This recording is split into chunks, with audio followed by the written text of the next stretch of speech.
Assalamualaikum, magandang gabi. Ito ang pasada alas 7, maghahatid sa inyo ng balita at impormasyon sa Bangsamoro Region. Naglabas ng pinagsamang pahayag nito lamang November 4, 2025 ang 5 gobernador ng Bangsamoro Autonomous Region in Muslim Mindanao bilang tanda ng kanilang matibay na suporta kay Interim Chief Minister Abdul Rauf Makakua sa patuloy na transition period ng Bangsamoro Government. Sa pinagsamang official statement ni na Governor Mujib Hataman ng Basilan, Governor Mamintal Bombit Adjong Jr. ng Lanao del Sur, Governor Dato Tocaw Mastura ng Maguindano del Norte, Governor Dato Ali Midtembang ng Maguindano del Sur, at Governor Ismael Mang Sali ng Tawi-Tawi, kanilang binigyang diin ang pagkakaisa at kooperasyon na nasaksihan nila sa pamumuno ni Chief Minister Makakua. Pinuri nila ang inklusibo at matatag niyang liderato na nagpapalakas sa ugnayan ng rehiyon at nagbubukas ng oportunidad para sa kapayapaan at kaunlaran ng Bangsamoro at pagpapatatag ng ugnayan sa mga lokal na pamahalaan. Sinisigurado ng mga gobernador na mananatili ang kanilang kooperasyon upang mapangalagaan ang mga tagumpay sa kapayapaan at kaunlaran sa rehiyon. Kasunod nito, naglabas din ng official statement kahapon, November 5, ng taus-pusong pasasalamat si Chief Minister Makakua sa patuloy na suporta at pagtitiwala ng mga gobernador ng BARMM sa kanyang pamumuno. At ang pagkakaisa ng regional government at mga local government units ng pamamahalaan ay pundasyon ng lakas at katatagan ng Bangsamoro. Dagdag pa niya, mas matatag ngayon ang Bangsamoro dahil sa mas sistematikong ugnayan sa pagitan ng BARM at LGU sa ilalim ng Bangsamoro Local Governance Code. Hinihikayat ni Chief Minister ang lahat ng ministries, opisina, ahensya at mga lokal na pamahalaan na gamitin ng lubos ang mga probisyon ng BLGC upang higit pang mapaunlad ang rehiyon. Aniya ang susi sa pagdisenyo ng mga programang tumutugon sa partikular na pangangailangan ng bawat lalawigan sa BARMM ay ang mas malakas na koordinisasyon sa pagitan ng regional government at LGUs. Kasabay nito, inimbitahan din ang mga LGU na makibahagi sa iba't ibang mekanismo ng koordinisasyon ng pamahalaang Bangsamoro, tulad ng Bangsamoro Economic and Development Council, Regional Peace and Order Council, Disaster Risk Reduction and Management Council, at iba pang intergovernmental bodies upang mas maging epektibo at nakasentro sa tao ang mga programa at inisyatiba para sa kapayapaan at kaunlaran. Nananawagan si Chief Minister Makakua ng patuloy na pagkakaisa sa mga mamamayan at mga opisyales ng BARMM. Hangad niya na ang pinagbuklod na suporta at kooperasyon ng lahat ay magsilbing ilaw tungo sa mas matatag na Bangsamoro. Ang mga pahayag na ito ay kaugnay sa inilabas na pahayag ng Presidential Communications Office na muling kumilala sa BTA bilang legitimate governing body ng BARMM at patuloy na may ganap na kapangyarihan at otoridad sa pinalawig na transition period, kasunod ng pagkaantala ng unang Bangsamoro parliamentary election. Pinangunahan ng tulong alay sa Bangsamorong nangangailangan ang pamamahagi ng isang wheelchair, rice assistance, food pack at shelter kit para sa isang 17 na taong gulang na person with disability o PWD mula sa Barangay Tuca, Sultan Mastura, Maguindano del Norte. Bahagi ang aktibidad ng patuloy na layunin ng Project Tabang na maabot at matulungan ang mga pinakanangangailangan sa komunidad, lalo na ang mga kabataan at PWD na nasa mas mahirap na kalagayan. Tiniyak ng Project Tabang na magpapatuloy ang kanilang mga inisyatiba upang maihatid ang agarang suporta at serbisyo sa mga sektor na higit na nangangailangan ng kalinga at tulong mula sa pamahalaan.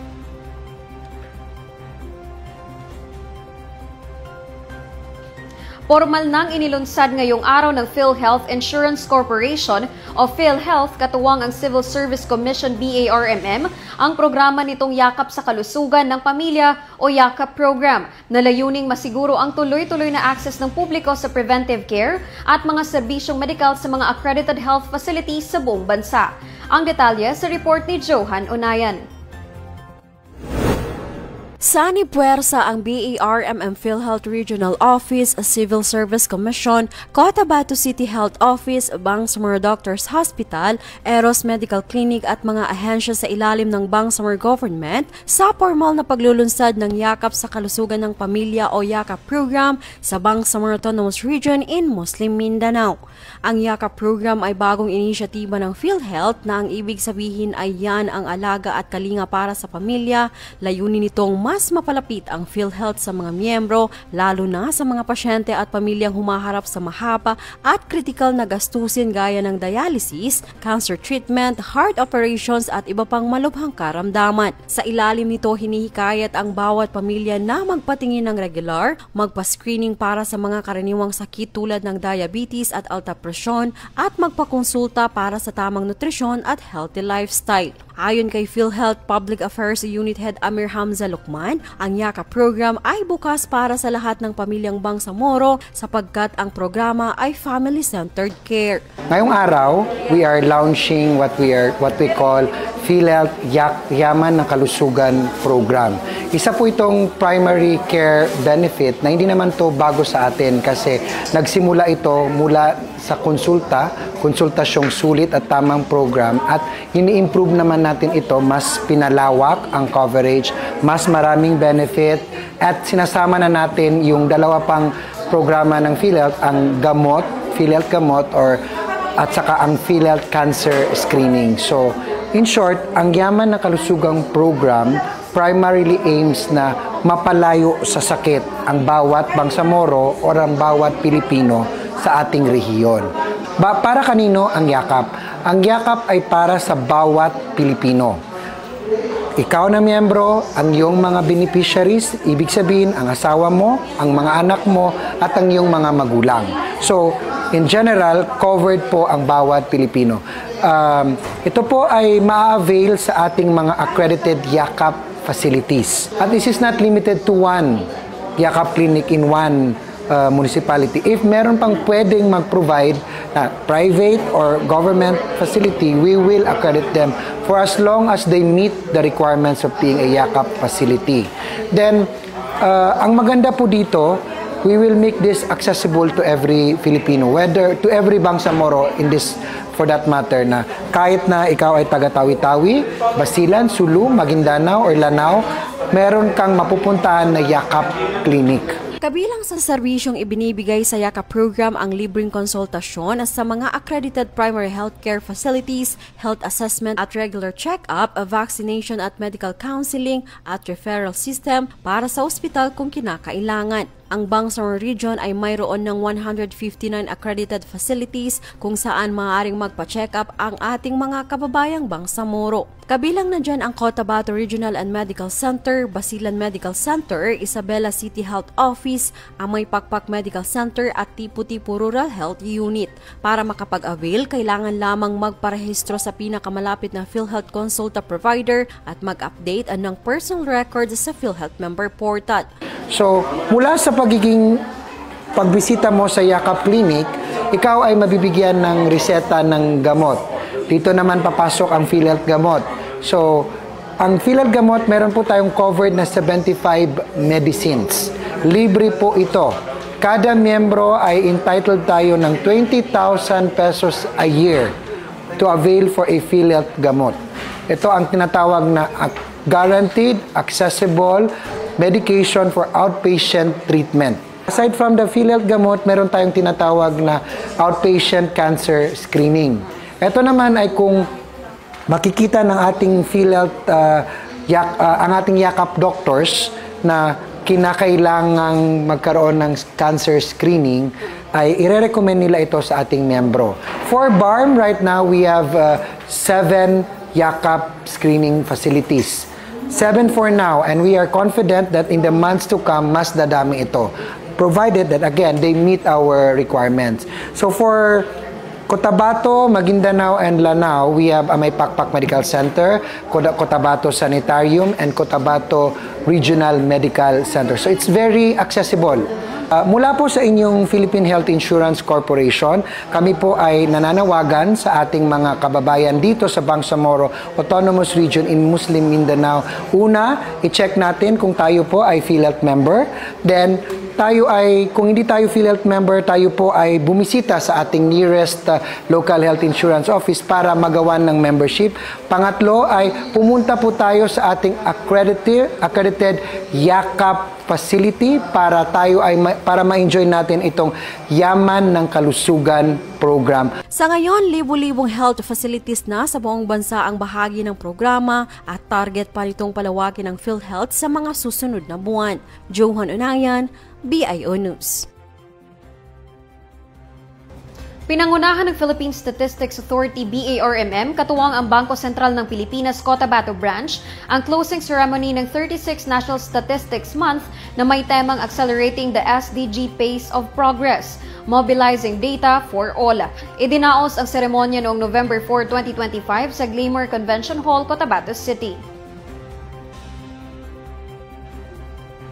Ipinagdiriwang ang NSM tuwing October alinsunod sa Presidential Proclamation No. 647 at pinalakas ng PSA Board Resolution No. 11 Series of 2021 upang higit na maipaabot sa publiko ang kahalagahan ng statistics sa pagbuo ng mga polisiya at programang pambansa. Tampok sa selebrasyon ng pagtatanghal ng 5th PSA Quiz Bee Regional Championship, kung saan itinanghal na regional champion si Mr. MC Irshad Pabilianan ng BTA Policy Research and Legal Services. Sinundan siya ni Mr. Alinor Sarit ng Ministry of the Interior and Local Government bilang ikalawang pwesto at ni Ms. Aisa Ibrahim ng Ministry of Basic Higher and Technical Education bilang ikatlong pwesto. Nagtapos naman bilang ikaapat na pwesto si Carmina Camid ng Bangsamoro Information Office, habang ikalimang pwesto si Fatma Lindato mula sa Bangsamoro Commission for the Preservation of Cultural Heritage. Kinilala din at ginawaran ng parangal ang mga nagwagi sa poster-making contest bilang pagpapahalaga sa kanilang husay at malikhaing paglalahad ng kahalagahan ng statistics sa lipunan. Bukod sa paligsahan, tinalakay din sa programa ang Data Dissemination on Banking Statistics at ang Building Agile Filipino Communities through the Community-Based Monitoring System o CBMS, na parehong naglalayong palalimin ang pag-unawa ng publiko sa paggamit ng datos para sa inklusibong pag-unlad. Naglaan din ng PSA BARM ng booth display na ibinida ang photo gallery ng mga pangunahing operasyon at serbisyo nito, kabilang ang civil registration, agricultural statistics, poverty statistics at mga outputs mula sa poster-making contest. Sa selebrasyong ito, ipinamalas ng PSA BARM ang patuloy na pagpapahalaga ng rehiyon sa datos para sa mas epektibong pag-unlad ng Bangsamoro Region. Sa layuning pagtibayin ng koordinisasyon sa pagitan ng lokal na pamahalaan at mga aviation regulatory bodies upang mapaunlad ang serbisyo sa transportasyong panghimpapawid, nagsagawa ng courtesy visit ang Ministry of Transportation and Communications Civil Aeronautics Board of the Bangsamoro at Civil Aeronautics Board National Office sa Tawi-Tawi. Sa pangunguna ni MOTC Minister Termizi Masahod at Tawi-Tawi Governor Ismael Sali, tinalakay ang mga pangunahing usapin tulad ng registration ng aircraft para sa mga flight papuntang Mapun, proposed landslide development ng passenger terminal at pagpapatayo ng karagdagang pasilidad para sa mga lokal na produkto at food services. Tinugunan din ng mga opisyal ang iba't ibang airline-related concerns upang higit pang mapabuti ang air transportation services sa probinsya. Ang courtesy visit ay nagmarka ng mas pinatibay na ugnayan para sa patuloy na pag-unlad ng aviation services, turismo at ekonomiya ng lalawigan. Matagumpay na nakibahagi ang Bangsamoro Autonomous Region Muslim Mindanao sa ginanap na 4th Quarter Nationwide Simultaneous Earthquake Drill ngayong araw November 6, 2025 sa Bangsamoro Government Center na pinangunahan ng Bangsamoro Ready. Sa bisa ng BDRRMC Memorandum No. 0024 Series of 2025 na pirmado ni BDRRMC Chairperson Honorable Abdul Rauf Makakuwa, sabay-sabay na nagsagawa ng earthquake drill ang iba't ibang BARMM ministries, offices and agencies at mga local disaster risk reduction and management council sa buong rehiyon.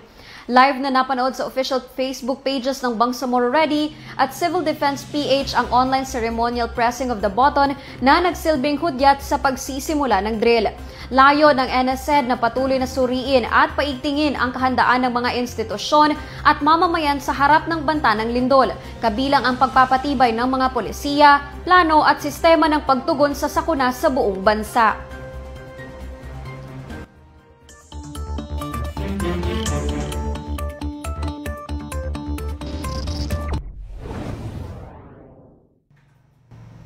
Makakaapekto sa panahon sa Mindanao ang through-off Typhoon Tino. Sa pagtaya ng Pag-asa, magdadala ito ng mga pag-ulan, pagkidlat at pagkulog sa Basilan at Tawi-Tawi. Localized thunderstorms naman sa ilang bahagi ng Mindanao. Pinapayuhan ang mga residente, lalo na sa mga mabababang lugar at malapit sa ilog, na maging alerto sa posibleng baha at landslide. Manatiling nakaantabay sa mga paalala ng Pag-asa at Barm Ready sa ating panahon ngayon. Sundan ang Facebook pages ng Barm Ready at Barm Ready Weather Update. Makikita rin ang mga hotline numbers ng Barm Ready sa inyong screens. At yan ang mga balitang tampok sa pasada alas 7. Para lagi pong updated sa mga kaganapan at impormasyon sa BARMM, i-like, i-follow at i-share ang official social media accounts ng Bangsamoro Government na makikita sa inyong mga screens. Mapapanood nyo rin ang episode na ito ng pasada alas 7 sa YouTube page ng Bangsamoro Government. Bisitahin din ang bangsamoro.gov.ph. Ako po si Yana Sanday ng Bangsamoro Information Office, naghahatid balita sa ngalan ng serbisyo publiko at moral governance. Maraming salamat po at pagpalain ang Bangsamoro.